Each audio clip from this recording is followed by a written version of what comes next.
All right, we are recording. We're going to tonight meet as our group to discuss case study 1 and 2. We'll start out with case study number 1. Does anybody want to talk about your initial reactions when you read that situation? Because I bet you had some when you read what was described, and then we'll jump into the questions. I'm interested to know what everybody else's was first. Well, I actually was in a situation kind of like this in a school that I was in before, where you met like 3 times a week for different committees, and it burns teachers out quickly and not effective. So. Yeah, when I read it, I thought, I'm pretty sure I worked at Sunnyside. And we had meetings during our common planning Monday through Thursday, but that was only because on Fridays they let us have common planning time, but we had an after-school faculty meeting that went until 5. Oh, on Friday? On Friday. Wow. Yeah, so I was like, oh, I'm pretty sure I worked there. Yeah. Oh, wow. That's a lot. So from the perspective of what we were given in this case study about Sunnyside, how do you think, if you were the principal, you could reintroduce the vertical articulation and the concept of PLCs into this school that we all pretty much conclude is pretty burnout? Right. I feel like that I think it would be more successful if the principal, or I as the principal, provide some type of data to the staff that reflects the benefit of the vertical articulation. Can't hardly read my notes. And basically just explain the importance of the PLC and how the PLC could be successful by establishing norms, and everybody have like a shared, know the goals and have the shared vision. So that's what I feel. I agree. I think that the data is a good thing to make sure that everyone has a reason for meeting. Sometimes you meet just to meet and there's not really a reason. Those teachers need a reason to come together. They need to have a, like you said, a common vision, an end product that they want to see. Yeah, I agree with both of those ideas. I think that if the teachers had something that was binding them together, that was giving them a cause to have these meetings, it would be a lot more effective. Mm-hmm. I think they need a little bit of information about what a real PLC is about, like not a lot, but just something, a little bit of snippet of PD, so they can understand that it's not about having meetings for the sake of having meetings, and it's really supposed to be about getting something accomplished, and that it doesn't have to be hours long and every day. So I think that would help ease their minds about the whole situation. Yeah, and I also think if they kind of touch on, since they had PLCs before, if they kind of touch on what worked before and what didn't quite work, and then they can have some dialogue about that as well. That may help some too. That's a good point. And all of the things that we've kind of been because the same thing. I'm sorry. Oh, you're fine. Go ahead. I was going to say that what works in one school is not going to work for another school. So that's a good point. Mm-hmm. Yeah, and the things we've been touching on kind of connect to the next question. That was, how do you encourage teachers to work together with one shared vision for the school? And I think something we all mentioned was that having some sort of shared vision was something that would actually reintroduce this idea. So how do we encourage that to happen?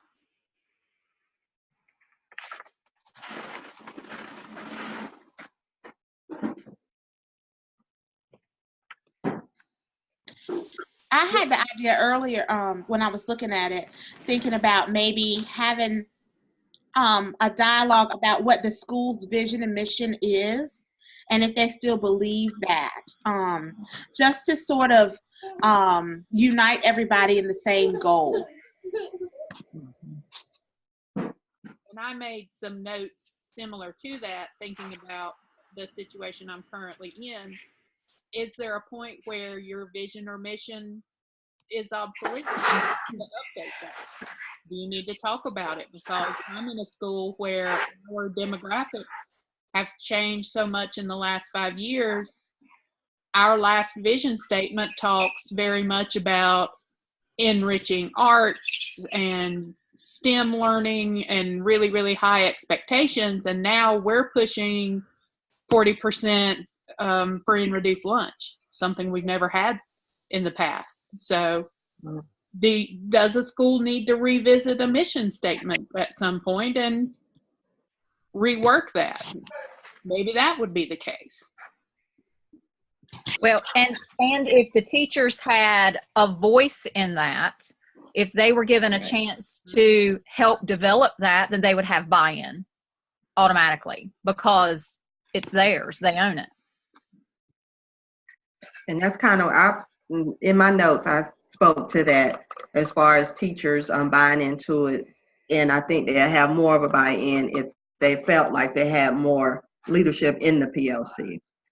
And I also mentioned that it needs to be a protected time. The PLC needs to be protected where no other activities. It's a set time and no other activities, no teacher conferences, award programs, any other activities. And I think they will value that and know how important it is too. I know I appreciate being able to have my PLC during the school day, not after school, like another after school meeting. And I really appreciate that our principal was able to find a way to schedule it so that we could do that. All right. So the end of this scenario points to you as this principal are going to be retiring at the end of the year, but you want to make sure your initiatives improve your learning culture and they are sustained after you're gone. So how do you do that? How do you ensure your changes are long lasting and keep going? Well, again, I think. Go ahead. Oh, I was just going to say again, this is where you equip your teachers to be leaders. In doing so, you have other members of the staff that can help ensure that the vision and the goals will move forward. That's exactly what I was going to say. Right. Sorry, Jen. You're fine. Yeah, my notes also said that this is the point where you have to become more of a leader and foster the growth in your teacher leaders to ensure your initiatives, assuming they were successful, are long lasting. All right, do we have any other comments, things to throw in with case study number 1? All right, that takes us to scenario number 2, learning cultures and sustaining culture.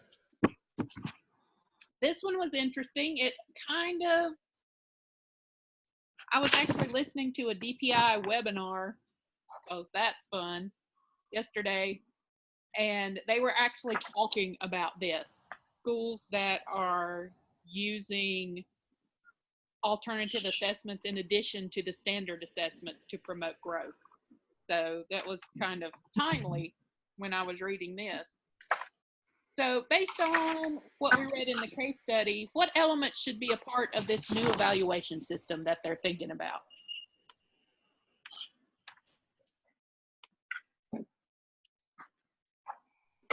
I had a hard time with this one. Because we have our evaluation system that we have to use already in place. And it already has a lot of the elements that I would think you would need. this kind of sounded like, and I was thinking about this earlier, this kind of sounded like going off of a PDP. And I know in the past, and I may be jumping ahead to one of the other questions, but in the past, I've been at schools where the principal sets a goal for you, whether it's growth or curriculum or whatever, and then you get to set one for yourself. So I think that would be the second one. Or maybe the third, I don't know. But, having that combined effort, I guess, in figuring out what to evaluate. But as far as essential elements,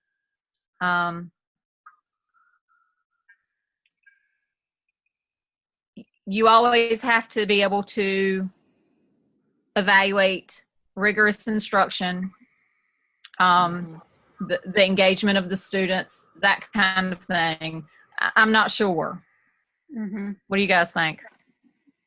Yeah, I sort of struggle with this one too, because like you said, the things that I was thinking of are pretty much already in the evaluation system that we are accustomed to, so it's kind of hard. I was thinking maybe, and I think that sort of touches on it, like maybe that would deal with like relationship building, establishing rapport, and it sort of is in our evaluation, but if we can go a little bit more, I don't know, in depth, I don't know how we could word that though, because I think that's very important that teachers do take the time to try to build those relationships. So yesterday, and I don't know if we focus a lot on it in the evaluations. I don't know. Yesterday, I was at the virtual implementation kit training for the new literacy standards. And they had a training, and one of the things that's in the new VIC is there's a section where there are some, I don't know if they're calling them competencies. They're calling them, well, anyway, they have a little evaluation system with it to make sure that you're teaching the standards that they think are important to an ELA teacher. And one of the evaluations is what you would go as an administrator and evaluate a teacher. Is the teacher doing X, Y, Z? The other one, the beauty of that one was it was the teacher looking at themselves and self-evaluating. Mm-hmm. Am I lessons rigorous? Am I utilizing quality texts and books in my lessons? Am I incorporating technology? So one idea I thought about was having it be a self-evaluation so that the teacher is growing, looking at themselves and thinking about what they need to work on and then moving themselves forward in that way.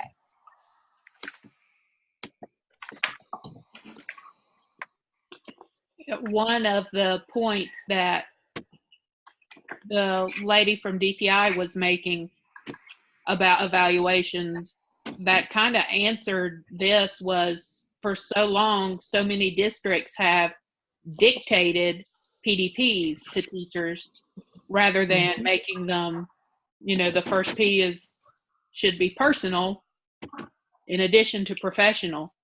And the solution she was offering was we've got to have sort of a systemic shakeup in the way districts think about PDPs and return that control to the teachers and make them legitimate, authentic development plans where the teachers can set goals and pace themselves and assess themselves, and it not be everyone has the exact same goal 1. Everyone will have the exact same goal number 2, and it better be school improvement plan goal number 3. And right. And like that. So that was the point that was made in the webinar that I thought was pretty good, that kind of related to this. Well, and I don't know about you guys, but I'm going to be tougher on myself than anybody else is going to be. You know, if I were to evaluate myself, just like with the dispositions, I need improvement on every one of them, you know? So. Because there's always room for growth, Right. I feel. So, yeah.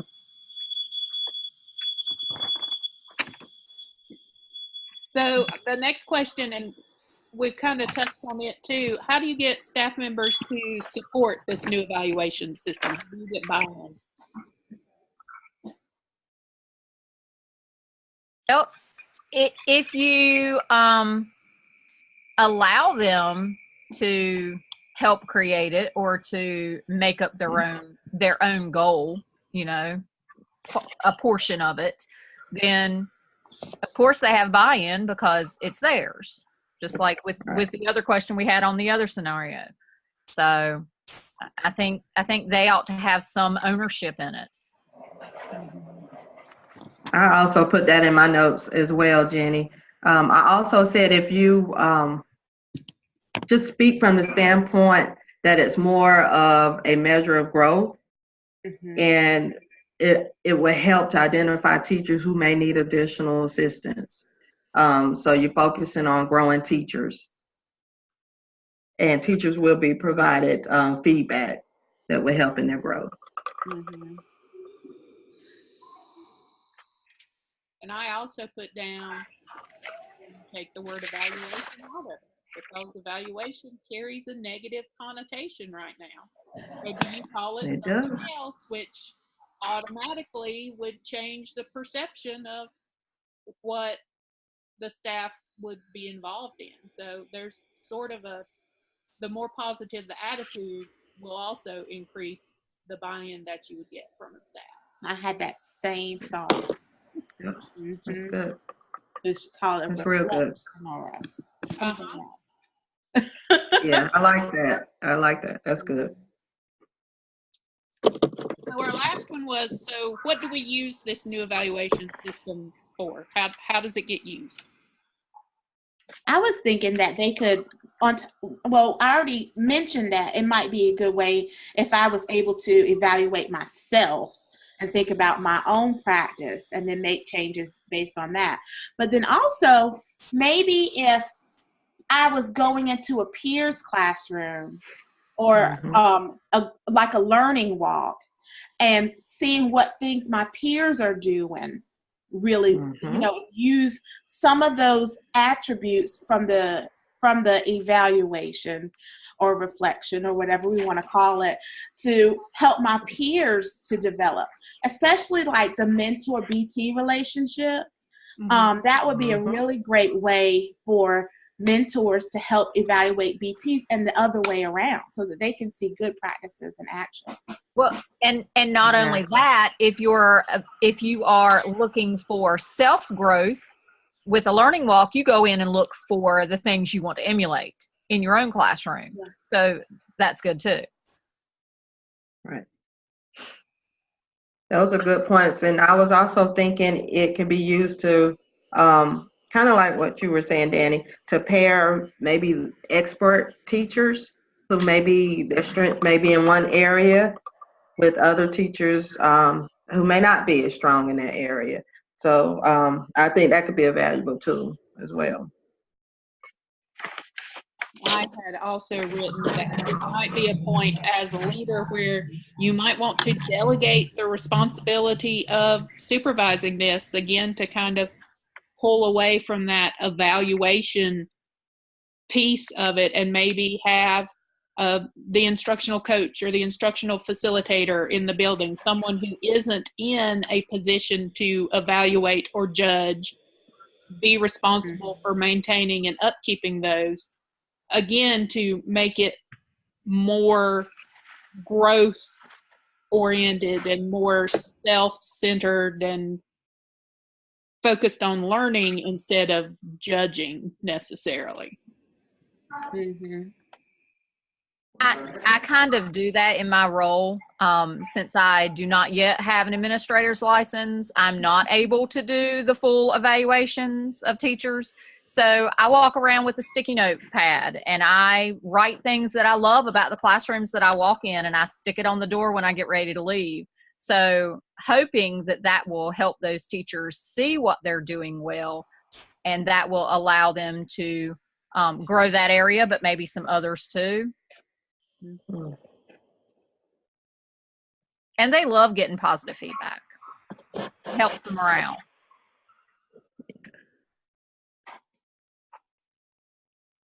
All right. Anybody have any other comments about scenario number 2 or any of the other case study items? If we're all good, I'm going to stop the recording for tonight.